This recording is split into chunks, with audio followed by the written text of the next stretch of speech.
Welcome to the 100 Master Coaches series featuring master coaches from around the world. Let's journey together on this 100 Master Coaches series with your host, Coach Mel, MCC.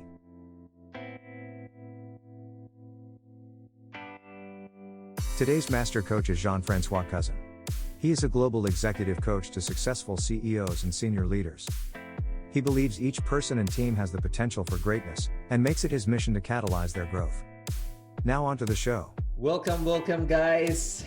This is Coach Mel and you are watching the 100 Master Coaches series. And today, oh my gosh, we have a treat for all of you. Today we have Jean-François, a magnificent coach, obviously a master coach for a very long time, and a personal friend. He has been an amazing role model to thousands of coaches worldwide, and of course, tens of thousands of clients around the world. Will you please give a warm welcome to Jean-François? Woo!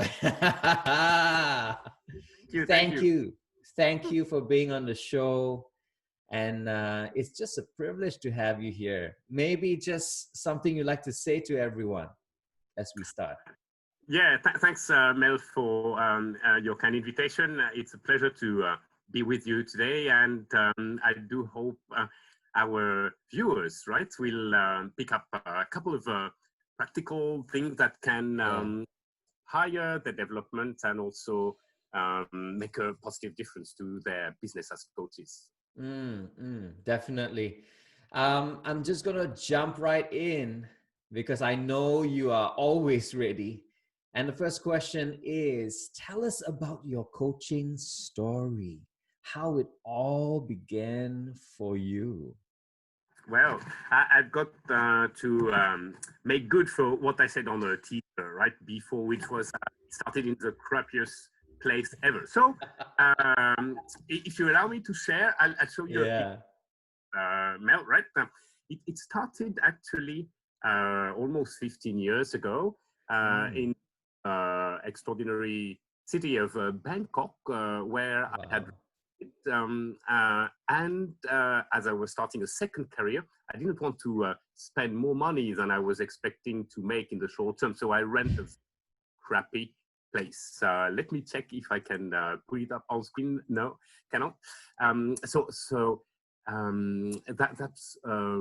what was the beginning, and that was after a corporate career. Mel, Okay. I have been in fancy offices around the world, of course, but the place got some importance actually, Mel, because after trying unsuccessfully for many months to try and get some potential clients to me and listen to my proposition, I got an answer from the CEO of the largest food and beverage company in Thailand to my email saying, I'll see you tomorrow, 4 p.m. at your office. And of course, office was that super crappy place. And I was terrified. In fact, I actually gave you access to share if you want to share right now. Yeah, please do so. So here we go. Yeah, so that's the full picture, right? So the it looks like a house. House, because I was sleeping there too, and actually, Mel, I was subletting the ground floor to a good friend who was in piping business. So the ground full of pipes, and then the second floor I was subletting to another friend who is an artist. Okay. And she's a sculptor, and the second floor was full of wax and clay, super dirty. And so that fine gentleman came on time at 4 p.m. that day on a Vespa motorcycle, which was to me but I was still terrified. So I walked to the third floor, the open window, right? And that was super crappy office. He made no comment. And then he asked me to tell him what I was doing. And I thought, oh my God, this is going to be the shortest conversation ever, right? Anything. And I still managed to talk for 5-10 minutes, I guess. And he was silent. And then he asked me tons of questions, said, right, to kind of verify if it was true or not. So, and then I walked him down. He took his Vespa and disappeared around the. So, oh my God, worst day in my life. I'm never going to see that fine gentleman ever again. And actually, not true. The next morning, the assistant or a secretary of one of his vice presidents called me to ask me if I could be available sometime to coach that gentleman for one. And I did, and it went well.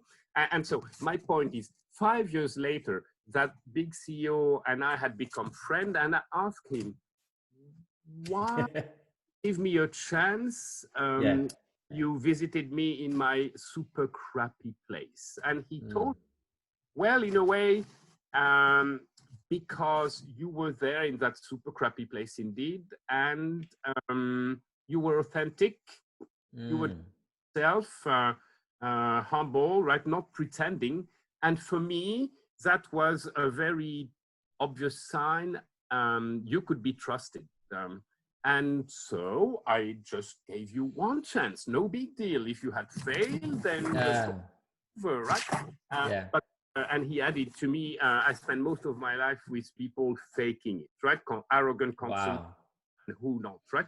And when I see someone who is kind of humble, authentic, just being themselves, I consider, and then I think I can give them a chance. And so that's a message to convey, Mel, right? Wonderful. Self, be authentic, don't fake it. Coaching is a very humble job. It's only fitting that we are very humble. Make sense? Makes sense. That is so beautiful. Thank you so much. And that really shows in who you are as well, Jean. It is, because I've often seen you as that humble, authentic person that you are. Seriously. In every one of your talks, and I've been to a couple of them, even shared the stage with you in Taiwan.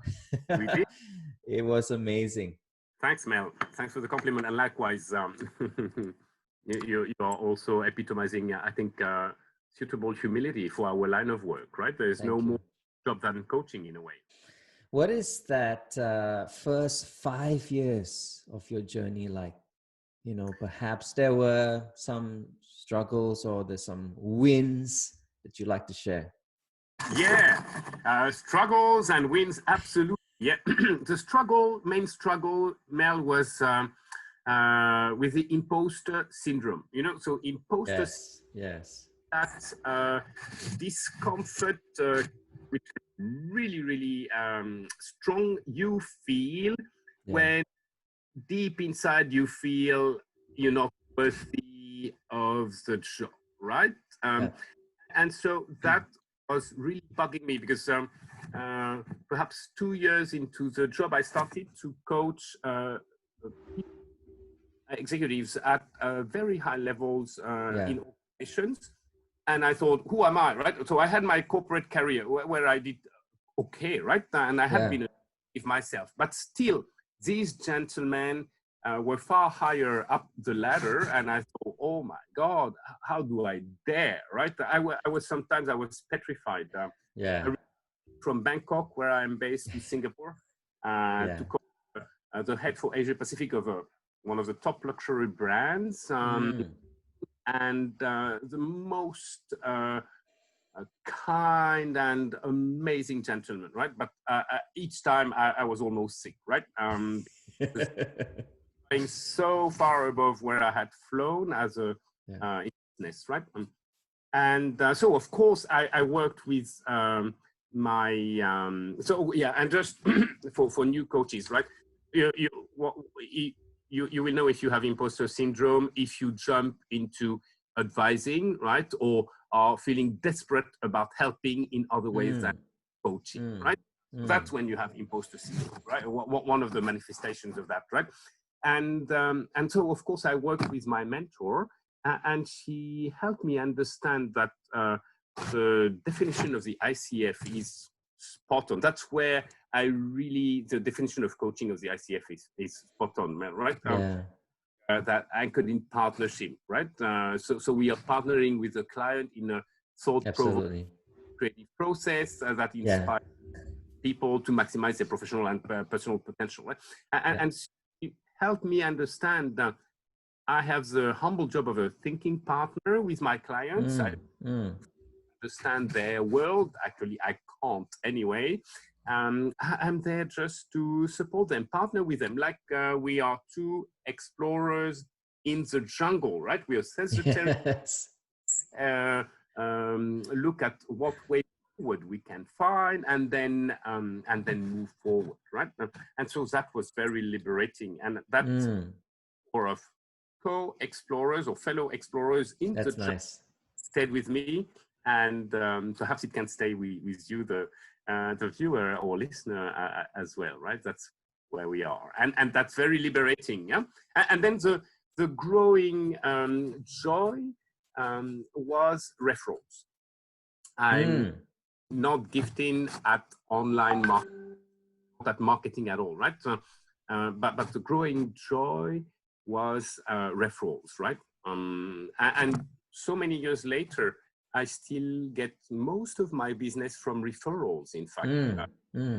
Yeah, and probably there are so many other smart ways that I don't know of, but my recommendation would be at least let's do a stellar job each and every time, give it all, right? And perhaps later on, it can be a few years later, we get a new client because someone we had coached told them they had a great time, and that made a difference in their lives. Yeah. Wonderful. So many nuggets there. Thank you. I'm gonna jump into the next one. What is the bravest thing that you have done as a coach? So then again, I need to owe it to what I said in the teaser, right? I had said I had my life, in fact, and for coaching twice, and that was because there was this client in America, in a country that was at that time enduring a lot of civil unrest, and the situation was extremely dangerous. And then I had promised that I would go and spend a couple of days with him and his team, in fact, right? And so I flew all the way from Bangkok through Europe to that place in Latin America to honor my, but it was extremely dangerous. And it was amounting to risking my, right? But of course, with the comfort that that company, excellent company, would think they could protect it, right? And they did, right? So I had the bodyguards, 3 actually at some time, walking from the hotel to the office, which was nearby and all that. And went absolutely fine. And so happy that in that place where very few people were going, I could honor my promise and help these great people. And the other thing was similar, in fact, in the Middle East, again in a country that was very difficult circumstances, right? And I image going up the elevator to the top floor where my client was, and the door of the elevator opens, and 5 militaries with oh my gosh. It was there, and one accompanies me to the office, and I thought, wow, okay, high safety here. I hope it doesn't mean high danger. So the point is, let's not be crazy, right? But let's honor our promises, or almost to give it all to our clients, right? And even if you have to be James Bond for a moment, you went through it. That's right. I was just like a traveler. Wonderful, wonderful, wonderful. Over the last 15 years, as you were saying, I'm sure you've got so many insights to share with us. What would be your top three insights Yeah. for all of us? Yeah. First one, Mel, is that coaching at its core is an act of unconditional love. Wow. That's really Yeah. what it is. We are like I just mentioned, right? So we give it all with no strings attached, no judgment, no agenda, and that's often the only space we create for our clients where they are unconditionally loved, right? And it's interesting that Eric Schmidt, the former chairman and CEO of Google, and for the first 20 years of the company, right, wrote a book on his coach, Bill Campbell, the $1 trillion coach, because coach kind of almost anyone who is someone in the Silicon Valley over the years. And one chapter in that book is called The Power of Love, like Celine Dion's song. It's about the power of unconditional love Bill Campbell, as a coach, brought to the people he coached in the Silicon Valley. Say that was much needed and made an enormous difference, in fact. So, wow. Love. Yeah. So that's an insight, right? Now, I hope that our viewers and listeners feel when their client is coming to a session, that excitement of the puppy, right? So puppy love, right? Because then the client will also feel that, right? And then open up and do great work. So that's insight number one. Thank you. Number two, I mentioned before, is that extreme importance of authenticity and humility, and vulnerability, right? Not just because it's a good way of being in general, but also tactically because it gives permission to our clients in a session to all the same authentic and humble and vulnerable. And then we have a conversation where nothing is held back, right? We have the material coming up to the discussion, and then we can make it work, right? Wonderful. Beautiful mirroring in that sense, eh? Yeah, exactly. So we said, well, thanks. And then, third insight perhaps would be the extraordinary power of our coach posture when we act as the student of our client, and we make our client our teacher. So practically it means client comes with, and I've experienced so many times, right? That when I am that curious, candid, challenging student, expecting my teacher, my client, right, to teach me the solution to her or his problem. Client do awesome work, right? Absolutely. The very opposite of the teacher-student interaction at school, where the teacher is the kind of the trainer, right? And you are your client, your teacher. That is beautiful. Jean, I want to give the audience a chance to picture this, because you did a most excellent example of that in one of the conferences that I was in, if you remember. You asked everybody to sit down, and then you asked the next person, which means there was a coach and a coachee, and I think you remember that. And you allowed one person to sit on the chair, and you actually invited the next person to sit on the floor. Now, this was very, very different because I've never experienced that before as a coach. And when I went around, because I was just a curious observer, I was just looking, the conversations were like so deep. And and the person sitting is actually the coach. He was listening and looking up to that coachee. It's like elevating them to that place because the hero is actually the coachee. That was mind-blowing, Jean. Really. I'm glad you enjoyed that experience.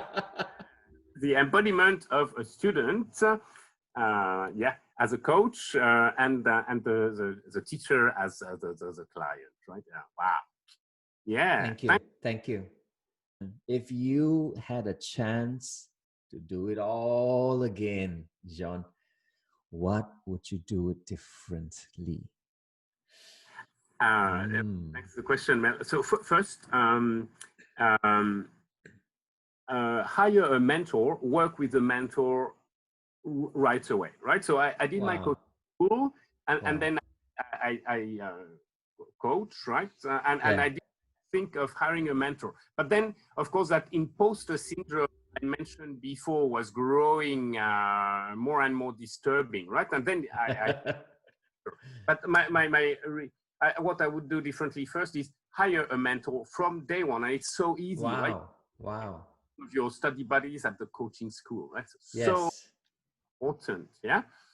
And yes, I guess if I had a suggestion, it would be to work with your mentor on the quality of your presence to the client, and also on anything that may hold you back from being confident enough in front of the client, right? So and presence are two great topics to work on with a mentor.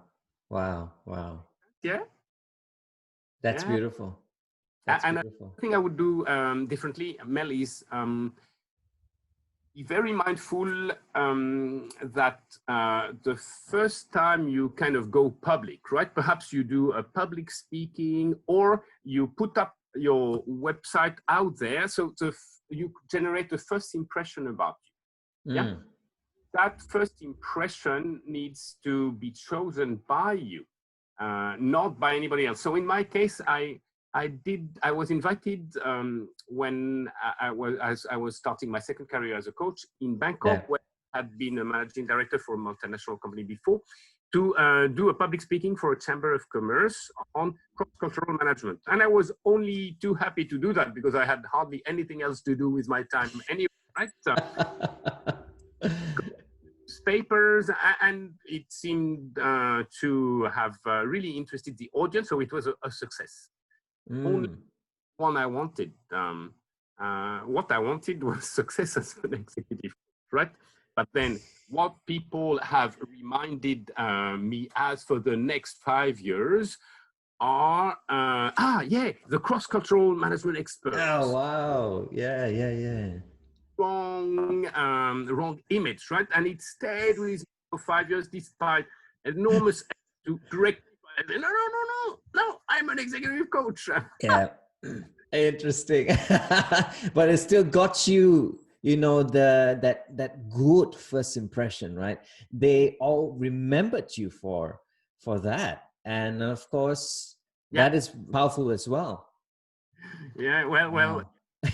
It was not a total failure, right? Except it was not and the third insight perhaps would be about being very careful about choosing your niche at the confluence or the intersection of your capability as a coach, your background, right?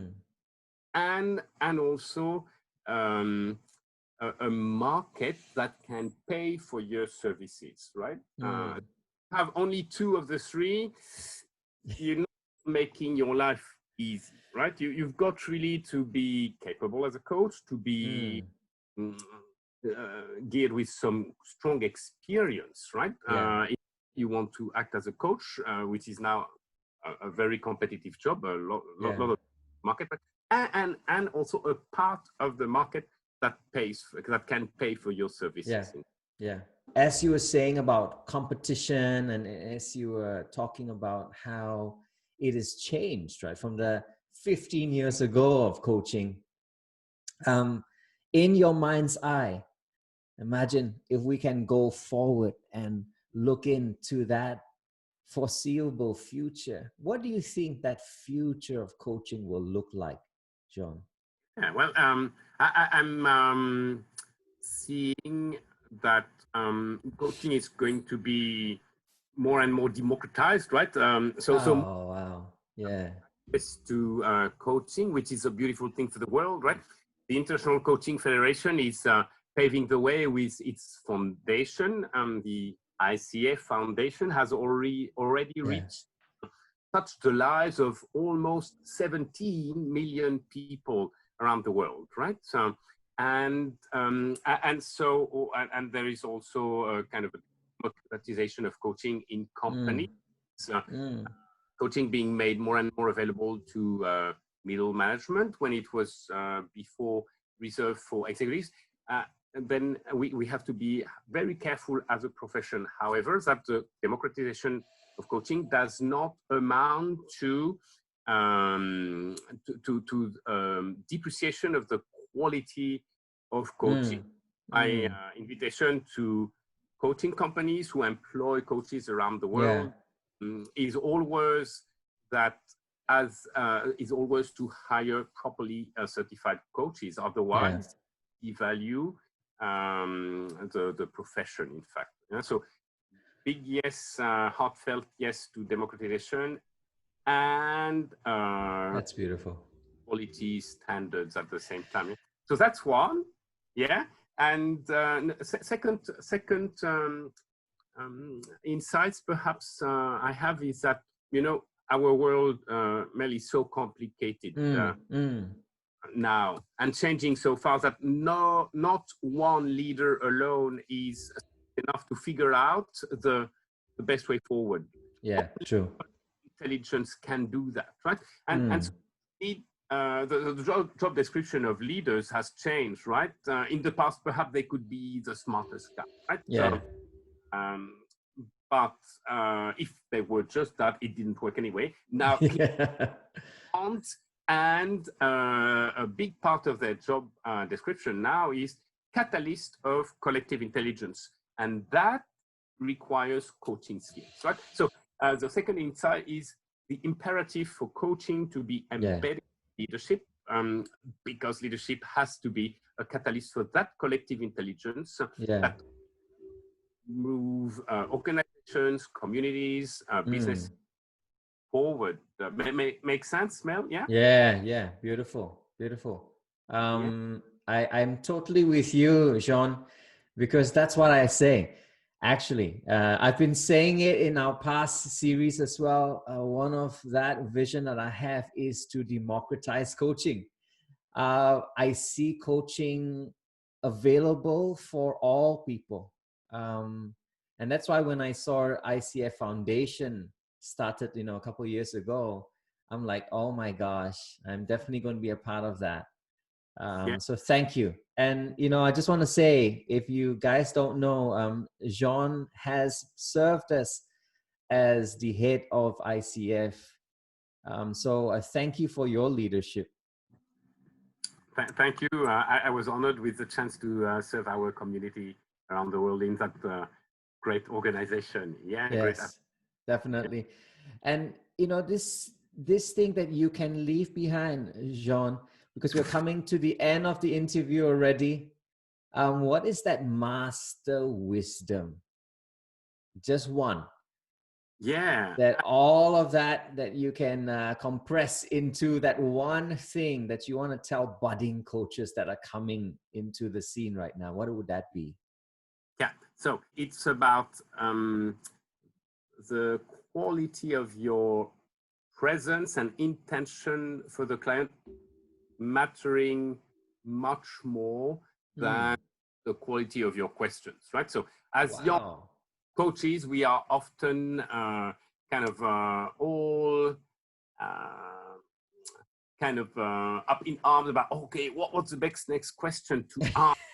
That's powerful question. And as we're doing that, we're not present to the client. And I'd say the wisdom here is just come with that presence and that intention to the client to be their best, right? Then guess what? They will be. And then just cultivate that quality of presence with your mentor, like I said earlier. Yes. Yeah. Cultivate your being, and that's as we go through the journey towards MCC, Master Certified Coach credential, right? That's what we work on a lot. Yeah. But you can do that from the beginning, right? Cultivate your being, the quality of your being in service of the client, who is active, resourceful, and whole, right? Free to do great work. Cultivate the quality of your being, your presence, and don't bother so much about your doing. As long as your being and your intention are positive to the client's accomplishments, then the magic of coaching will happen. That's right. That's so beautiful. Intention is so key. For those who are listening in, for those who are perhaps not coaches, that's this powerful question that Jean is going to ask you right now. What would be that one question that you want to leave behind for them? Yeah. So the question for coaches, and then I'll offer an equivalent one for managers, perhaps. Right. The question is, how can you free yourself more of the doing of the coach, so that the quality of your being or your presence grows? It's that again, right? How can you free yourself more of the doing of the coach, so that the quality of your being or your presence to the client grows even more, right? Yeah.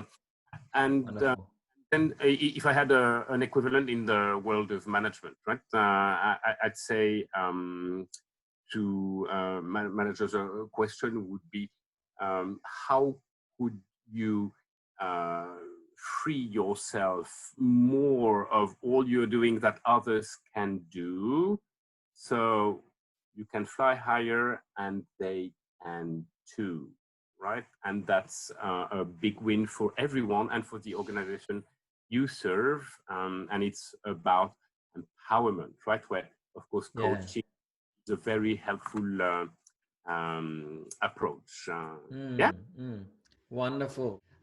We've come almost to the end of this session, Jean. It's just been a pleasure hosting you. I'm going to give you a chance right now to share with people how they can get a piece of you. Thanks for the chance, right? I just say I'm always happy to make new connections on social media. And if you just type my name, right, Jean François Cousin, right, on Google, then you'll find my LinkedIn, my book, my Twitter, and yeah, we can have a conversation, right? Yeah. You said it as humble as you always do. There is only one Jean-François, and he is a wonderful friend, wonderful coach, wonderful servant, if I might say. Everything you've shown us is about service, the best, excellent service that we can provide to our coaches, our partners out there.